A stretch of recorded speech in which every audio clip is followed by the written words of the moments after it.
Howdy, everyone. Welcome back to another episode of the Epoch Challenge. It's been several weeks since we last saw each other, and a lot of progress has been made.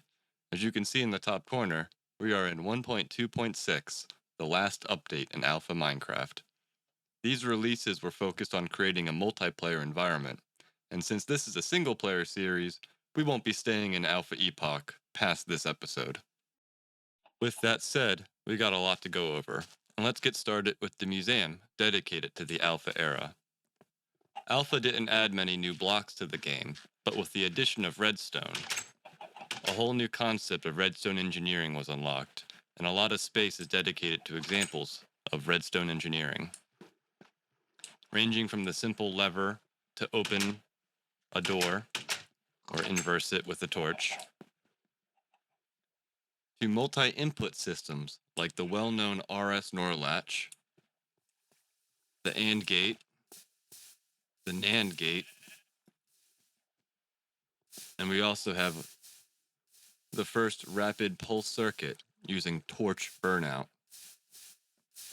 Here's an example of an OR gate and a less known RS NAND latch.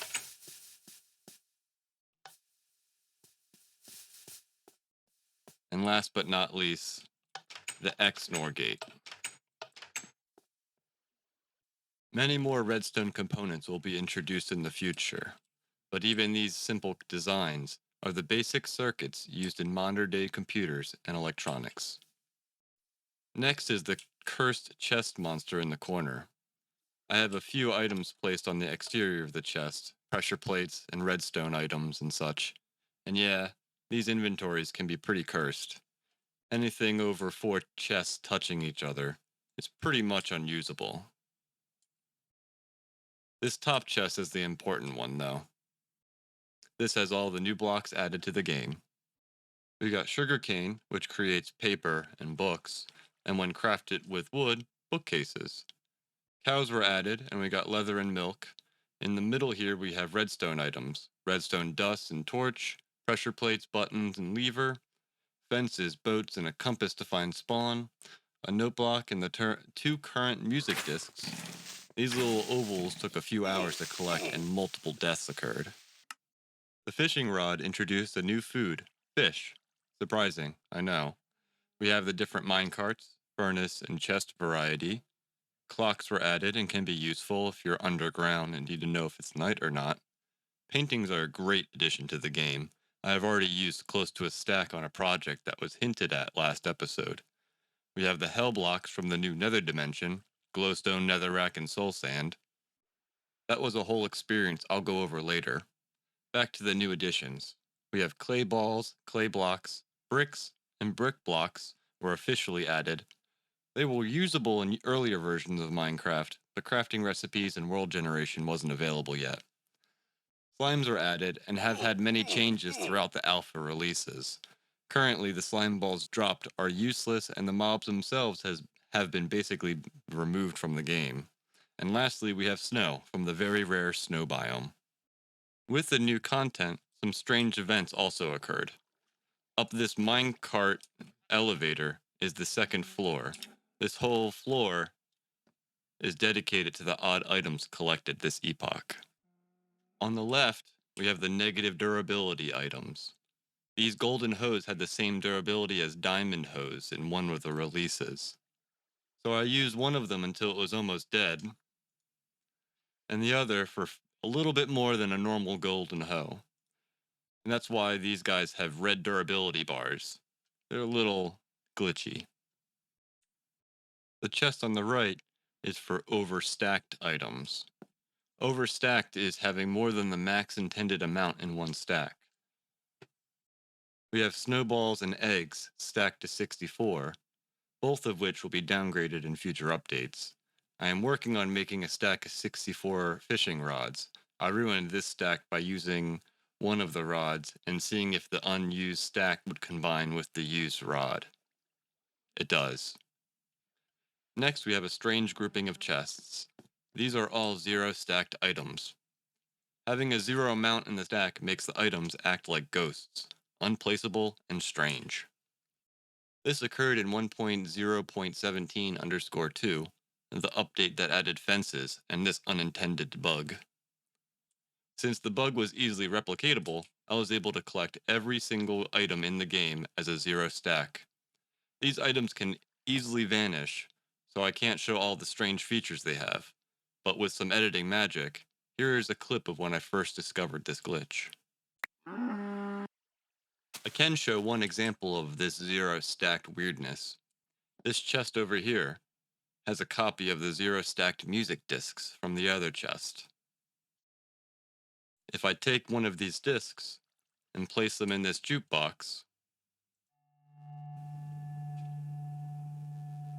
the disc won't leave my hand, and somehow the jukebox still obtains a disc. If I put this disc away and remove what's playing, I now have a duplicate of the music disc. Some interesting stuff. The last thing to show is the centerpiece I overlooked downstairs. We have a floating cactus and the impossible sugarcane placed on top of glass, as well as a couple of half-door examples. I dare not touch them as they might disappear. There's also a working cobble gen on this side, and an example of lava being turned into obsidian. And the last thing to show with this museum is the outside dock. A quick run around the outside deck, we have a nice place to pull up our boats out back.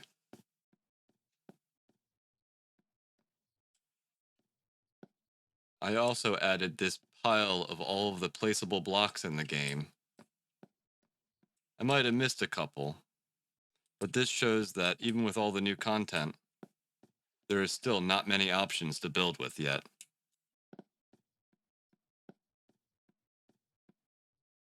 Next, I want to show off the mob farm. Let's hop in a boat and start working our way over. We could have gone to the Nether as a shortcut, but seeing the farm load in one chunk at a time should give a better effect.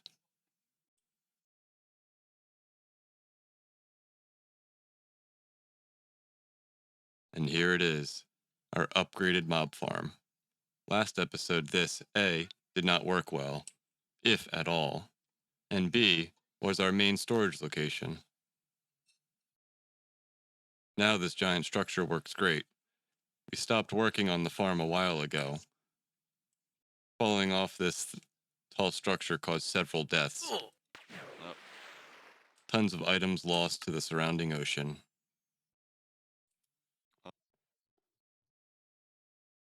Finally, a solution was added in 1.1. Sneaking. Otherwise known as shaking your moneymaker.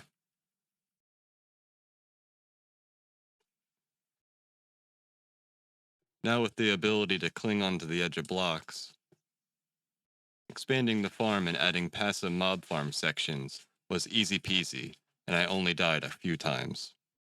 The spawning of mobs is still pretty strange. The algorithm is pretty slow in Alpha Minecraft. So creating large areas for spawning is needed. In future releases, many changes will occur to this feature. We will explore these changes and recreate this farm or this farm if needed. I still have a few mob spawners, and we will collect more when Silk Touch is released. But we won't be able to use these cheaty spawners until we also obtain monster spawn eggs. Otherwise, every one placed will just end up being a pig spawner. Anyway, that's a project for future us. Let's visit the new storage building.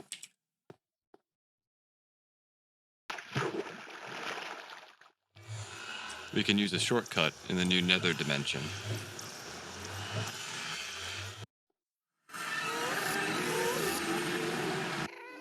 Here is our awesome cobblestone starter hub.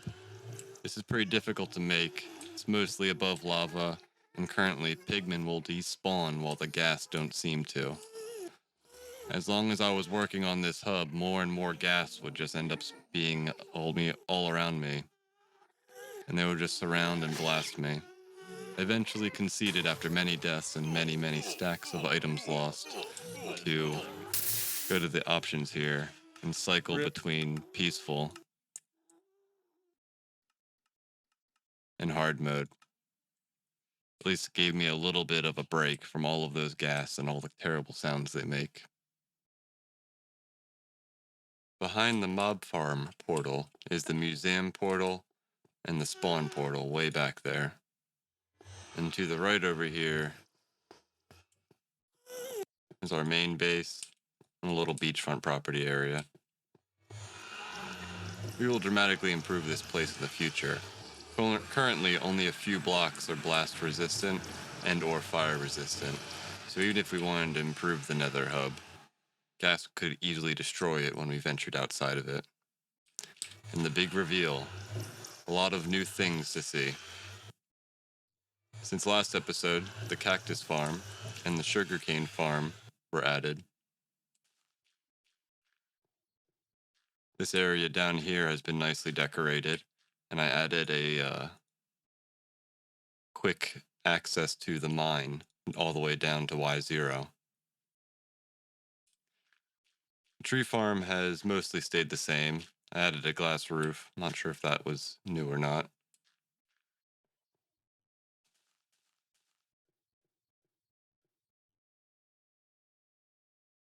From this view, you can see the giant storage building. There's a connection to the hill project up there, and tons of room for new blocks and items for future projects and future releases. Let's check out the inside.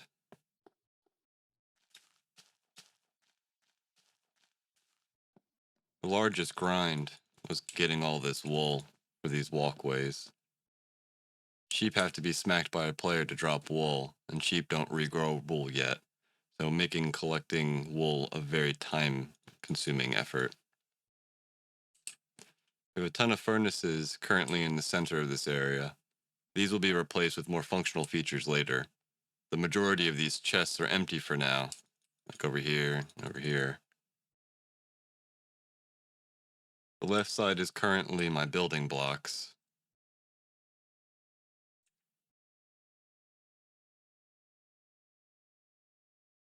The bottom row is about all I'm using mainly, except for cobble.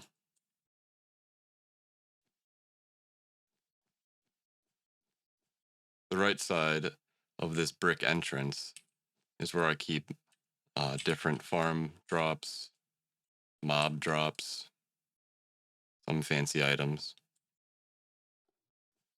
Nothing's up above. That's about it. Everything else is empty down here. Except this chest here. This center chest is where all my rare items are stored. The current stock of ingots, ores, and gems aren't too bad. Until enchanting is available, gaining more of this is very slow.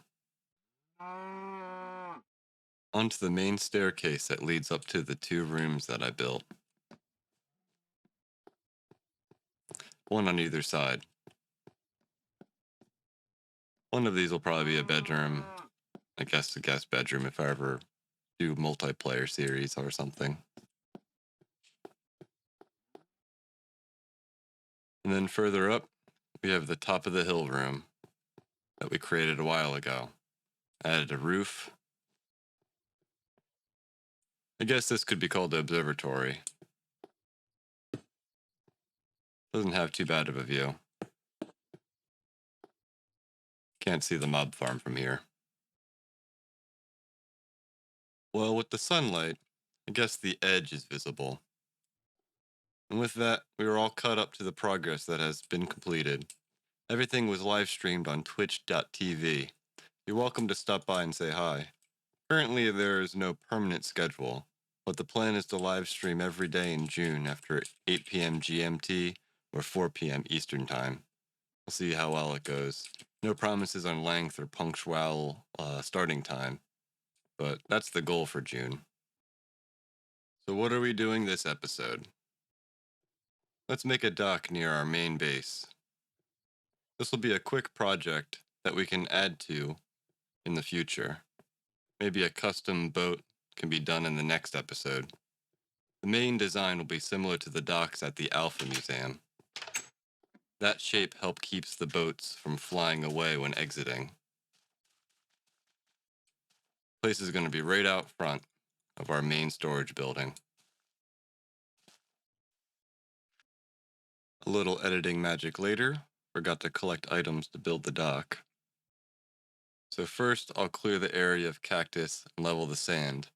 Let's start with 2 entrances to bracket the width of the dock. Alright, terrain cleaned up and 2 staircases made. Went up 2 blocks for the main storage area.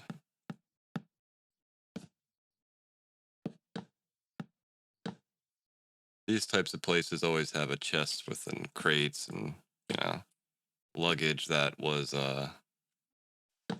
offloaded from a boat or something along that line. The dock. Gotta give it a little bit of a story.